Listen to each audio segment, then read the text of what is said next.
de Fais ma couture. Alors je sais, ça fait un petit moment que je n'ai pas publié de vidéo et je m'en excuse fortement. Mais bon, j'ai déménagé, j'ai été malade, j'ai eu très très chaud, j'ai eu beaucoup la flemme. Ouais, c'est surtout beaucoup la flemme, donc je m'excuse énormément. Mais voilà, je suis enfin de retour pour de nouvelles vidéos. Alors aujourd'hui, je vais vous apprendre à faire un petit t-shirt sans manches idéal pour cette saison, car il fait assez chaud et parfois il fait frais le matin, surtout moi je suis à Paris.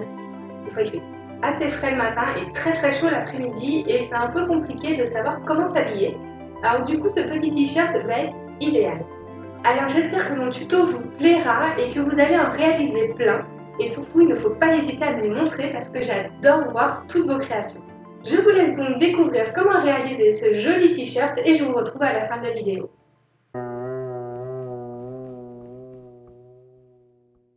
Afin de réaliser ce modèle, il vous faut 1,50 m de tissu maille ou chaînette rame de grande largeur.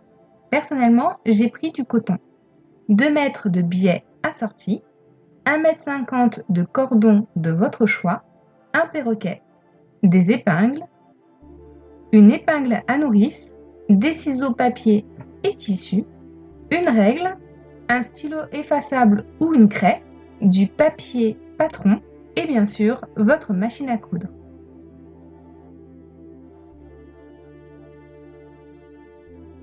Avant toute chose, il faut prendre quelques mesures.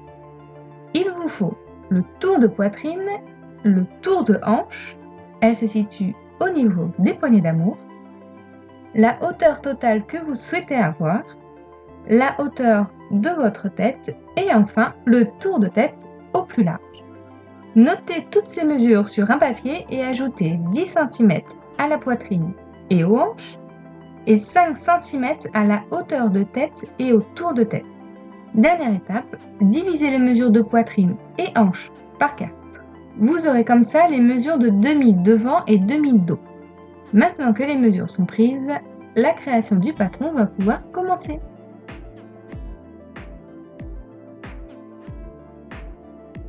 Sur une grande feuille, tracez une ligne qui sera votre milieu devant. Tracez une nouvelle ligne perpendiculaire en haut de celle-ci, puis une seconde ligne distante de la hauteur du vêtement voulu. J'ai personnellement choisi de faire une hauteur de 60 cm. Sous la ligne de haut, dessinez une nouvelle ligne parallèle à 10 cm. C'est votre profondeur encolure devant. Faites un repère à 10 cm sur la ligne du haut pour avoir votre demi-largeur encolure. Une fois fait, dessinez une jolie courbe reliant les deux repères. À partir du point encolure, dessinez une ligne à 25 cm et perpendiculaire au milieu devant. Faites un repère sur cette ligne correspondant au quart de tour de poitrine. Faites la même opération sur la ligne de bas avec les hanches. Rejoignez les deux repères entre eux. Attention, si vos hanches sont beaucoup plus grandes que votre tour de poitrine et que du coup la ligne de côté est vraiment en biais, il faut créer un angle droit sur la ligne de côté. Il faut le faire à égale distance entre la poitrine et le bas. Par exemple, si ma distance est de 35 cm, il faut faire un angle droit à 35 cm sur la ligne de côté, puis dessiner une ligne légèrement courbe sur le bas. Il ne reste plus qu'à créer notre ligne d'épaule. À partir de la pointe encolure, faites un repère à 20 cm environ en fonction de la longueur que vous souhaitez avoir.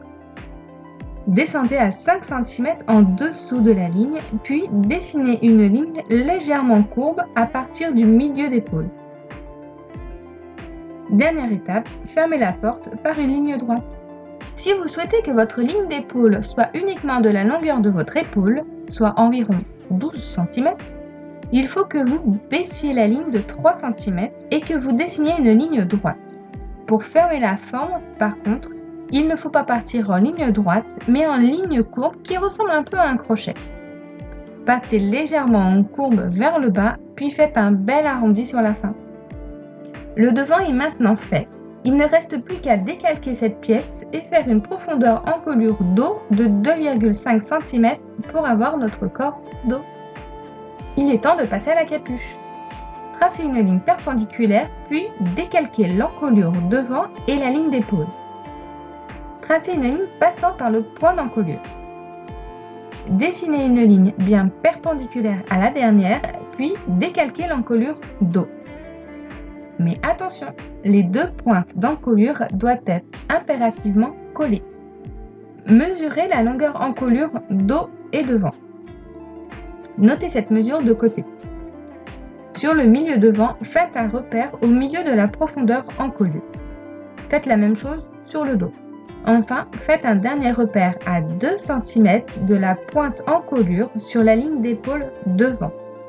Une fois vos 3 repères faits, tracez une ligne passant sur chacun d'entre eux. Attention, il faut que le milieu dos et le milieu devant soient bien perpendiculaires à leur milieu. Votre nouvelle ligne doit avoir les mesures d'encolure dos et devant. Sur la ligne de milieu dos, posez le repère correspondant à la hauteur de tête. À partir de ce repère, tracez une perpendiculaire correspondant à la distance de votre demi-tour de tête. Sur la ligne de milieu dos, faites un repère de 3 cm à 15 cm du haut. Tracez une ligne partant de l'encolure dos, passant par le repère de 3 cm, puis finissant sur le repère devant. Il faut faire une jolie courbe afin d'avoir une belle capuche, donc n'hésitez pas à retravailler le trait s'il le faut. Descendez légèrement sur le devant de la capuche, puis fermez par une légère courbe sur le devant. Et voilà, la capuche est maintenant terminée. Toutes nos pièces sont maintenant faites. On ajoute 1 cm de marge de couture tout autour, sauf au milieu devant et milieu dos où là on ne rajoute rien. On ajoute 2 cm sur le devant de la capuche également. On n'oublie pas les droits fils, puis de noter toutes les informations liées au modèle.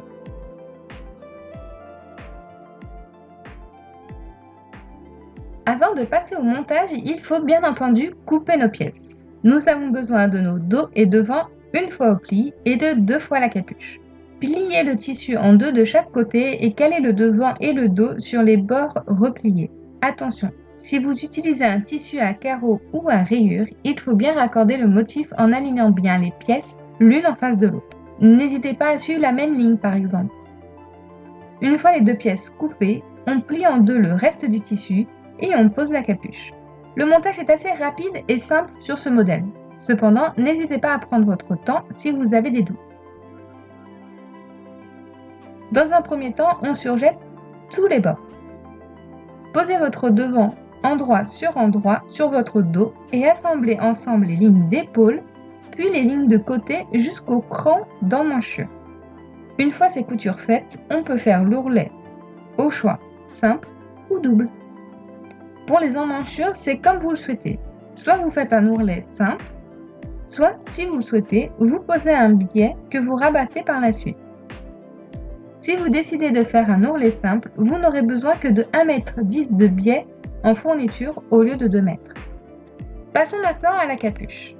Assemblez les bords de capuche en posant les 2 pièces l'une sur l'autre, endroit contre endroit. Un coup de surjet et de fer pour faire propre. Ici, nous allons faire les parties la plus délicates, les boutonnières. Grâce au programme de votre machine à coudre, réalisez une boutonnière de 1,5 cm de long à 5 cm du bas et 3 cm du bord de capuche devant. Il vous en faut une de chaque côté de la capuche. Elles vous serviront à passer le cordon.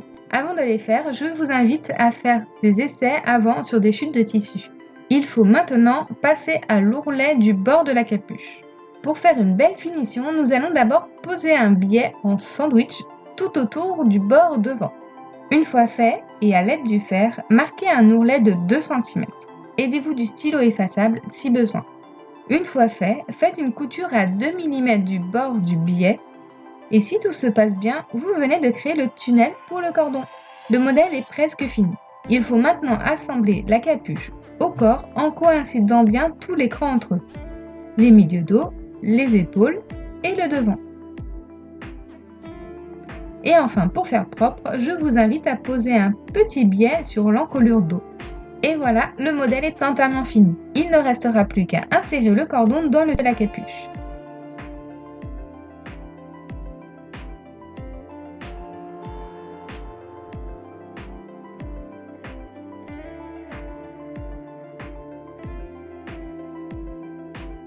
Et bien sûr, on fait un petit ourlet à la fin. Amusez-vous à jouer sur des détails avec des biais et des cordons contrastés et de différentes couleurs. Et voici le résultat que vous devez avoir si vous avez suivi le tuto jusqu'au bout et que vous avez compris chacune des étapes. Alors avec la petite capuche, ça fait ça, donc c'est vraiment sympa parce qu'on peut le mettre un petit peu au printemps, à l'été. Après bon, vous n'êtes pas obligé de faire la capuche si vous n'êtes pas spécialement fan de capuche, mais ça fait un petit modèle, voilà, tout léger et tout sympa. J'espère que ma vidéo elle vous a plu et que ce petit tutoriel vous aidera fortement. Si vous avez des questions, surtout il ne faut pas hésiter, comme à chaque fois, à me laisser un petit commentaire juste en bas de la vidéo et je viendrai vous aider avec plaisir. N'hésitez pas à vous abonner à ma chaîne si ce n'est pas encore fait, elle s'affichera juste ici, et à liker la vidéo si celle-ci vous a plu. En attendant, je vous retrouve sur mes réseaux sociaux qui vont s'afficher juste là, et je vous dis à très bientôt sur Fait Main Couture. Ciao!